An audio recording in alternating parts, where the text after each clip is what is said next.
Hello everyone, this is Professor Sana Ansari and welcome back to my YouTube channel. Friends, in our today's video lecture and our today's topic is what is the meaning of lines and curves, and also we are going to discuss about the importance of it. Okay, so in our last video lecture we learned about the features and characteristics of graphs and diagrams. But today we are going to deeply discuss about the meaning of lines and curves. So let's learn about the lines and curves meaning. So basically, lines are nothing but the straight line. It's a straight path, the straight way we can say. ठीक है? Which shows some direction or some order to us. Most of the time in our economic diagrams we used to draw a line diagrams, okay, where we are trying to connect some dots, where we are trying to uh, uh, uh, do arrangement of some data. Okay, so this is all what we call the lines and the curves. Curves are different. Curves basically banded form में होते हैं and जो lines होती है वो straight line में होती है, जो किसी भी चीज़ के ऑर्डर, डिसिप्लिन और इसके डायरेक्शंस को दिखाने की कोशिश करती है. ठीक है, तो हम यहाँ पर स्क्रीन से पढ़ लेते हैं, जैसे मैंने मीनिंग मेंशन कर रखा है. ओके, सो मीनिंग में सबसे पहले lines are the straight path symbolizing order और the directions, while curves are bending paths. देखिए फ़र्क क्या है लाइंस एंड कर्व्स में. लाइन जो है ना दोस्तों, ये स्ट्रेट पाथ होता है, स्ट्रेट वे होता है, एंड कर्व्स जो है ना वो कैसे होते हैं, बैंडेड फॉर्म में होते हैं. एडिंग सॉफ्टनेस और मूवमेंट. कर्व के अंदर हमें एक सॉफ्टनेस दिखाई देता है, इसका फ्लेक्सिबिलिटी दिखाई देता है, because it shows us the moment of any data. ठीक है, जैसे फॉर एग्जांपल हम बोलते हैं कि पैंडमिक में हमारा जो इकोनॉमिक का परफॉर्मेंस था वो बहुत ही ज़्यादा क्या होने लगा, डाउन होने लगा. फिर डाउन होने के बाद हम बहुत ही ज़्यादा एकदम नेगेटिव में चले गए. फिर हमने धीरे धीरे उस नेगेटिव को जो टर्म था उससे बाहर निकलने की कोशिश की और फिर हमने रिकवरी किया. ठीक है, सो अभी राइट नाउ इंडिया जो है रिकवरी के फेस पे दोस्तों. तो रिकवरी के बाद फिर हो सकता है हमारा ना एक इकोनॉमिक साइकिल होता है फ्रेंड. तो इकोनॉमिक साइकिल जिसके लिए एक टॉपिक है हमारे इकोनॉमिक में, जैसे हम कहते हैं terms of trade. Terms of trade में इस तरीके से हम जो हमारे इकोनॉमिक की कंडीशंस को दिखाने की कोशिश करते हैं. तो यहाँ पर जो लाइन है ना वो बेंडेड है, मतलब ये सारे क्या होते हैं, कर्व्स होते हैं. जब हमारा इकोनॉमिक एक्टिविटीज़ अप जाता है ना तो ये पार्ट को हम कहते हैं एक्सपेंशनरी पार्ट, और जब डाउन जाता है तो हम इसे कहते हैं कॉन्ट्रैक्शनरी. तो ये कहीं ना कहीं जो कर्व्स होते हैं ना वो हमें किसी न किसी मूवमेंट को दिखा रहे होते हैं, एंड उसी तरीके से लाइंस भी हमें कोई मूवमेंट दिखा रही होती है, बट वो एक ऑर्डर और डिसिप्लिन के साथ.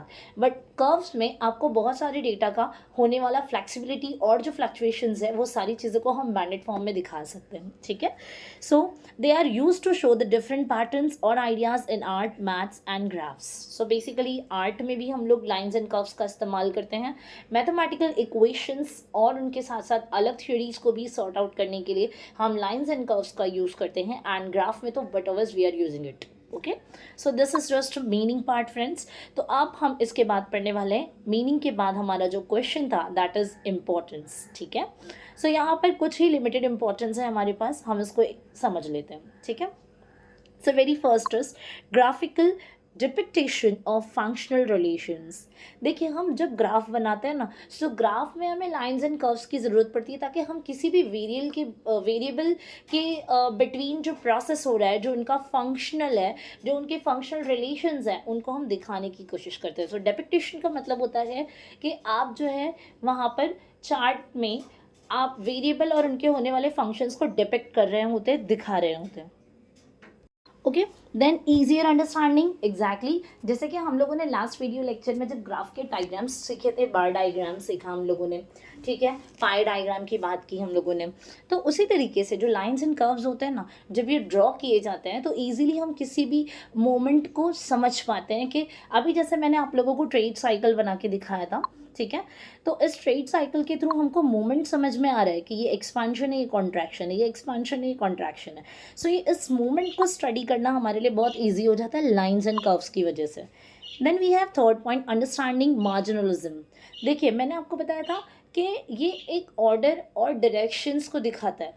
ठीक है, सो ऑर्डर में होने वाली मार्जिनलिज्म का जो कॉन्सेप्ट है ना, इसके लिए आप पहले ये सीखें कि मार्जिनलिज्म में जो वर्ड है ना बना है मार्जिन से, और मार्जिन का मतलब होता है एडिशनल और एक्स्ट्रा. ठीक है। सो अब जब भी समझिए, और मार्जिनलिज्म वाला जो कॉन्सेप्ट है ना, ये जब हम समझ रहे हैं, इसका मतलब we are talking about losses, costs, revenues of a particular form. किसी भी कंपनी में जो कॉस्ट लग रहा है, खर्चा, ठीक है, manufacturing cost, producing cost, selling cost, everything, all over type of cost, ठीक है। तो ये हो जाता है खर्चा। रेवेन्यू, जितना आप इनकम अर्न कर रहे हैं, ठीक है। एंड इसके अलावा जो प्रॉफिट्स वगैरह होते हैं आपके, तो इन सारी चीज़ों में एडिशनलिज्म और इंक्रीमेंटलिज्म दो चीज़ों के कॉन्सेप्ट्स होते हैं।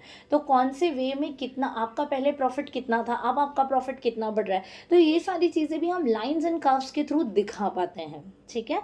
फिर आपके पास फोर्थ पॉइंट है economic behaviour analysis. Most of the time हम बहुत सारे हमारे इकोनॉमिक बिहेवियर को समझने के लिए भी लाइंस एंड कर्व्स यूज़ करते हैं दोस्तों। जैसे कि आप सभी ने 12th में 3 तरीके के लॉ पढ़ रखे हैं, जैसे कि law of demand, law of supply, law of diminishing marginal utility. अगर आपको इनके डायग्राम्स, उनके जो ग्राफ थे वो याद होंगे। सो लॉ ऑफ डिमांड देखिए फ्रेंड्स, कुछ इस तरीके से दिखता था। हम इस तरीके से बनाते थे D curve which slopes downward from left to right. आपको लॉ ऑफ सप्लाई याद होगा, एस कर्व हम इस तरीके से बनाते थे which slopes upward from left to right, ठीक है। और डीएमयू का कर्व नेगेटिव हो जाता था, डाउन होते होते जीरो होके फिर क्या होता था, नेगेटिव। आप तीनों कर्व जो डायग्राम्स मैंने ऐसी रफ डायग्राम जो स्क्रीन पे बनाए दोस्तों, आप इसमें देखिए तीनों के तीनों कर्व है ना, लाइन के तीनों के तीनों जो स्लोप्स है ना, वो एक लाइन के रूप में दिखाए जा रहे हैं। तो ये लाइंस होती हैं फ्रेंड्स, जिसके थ्रू आप इकोनॉमिक बिहेवियर को भी एनालिसिस कर सकते हैं। And then we have last point, wide ranging application, ठीक है।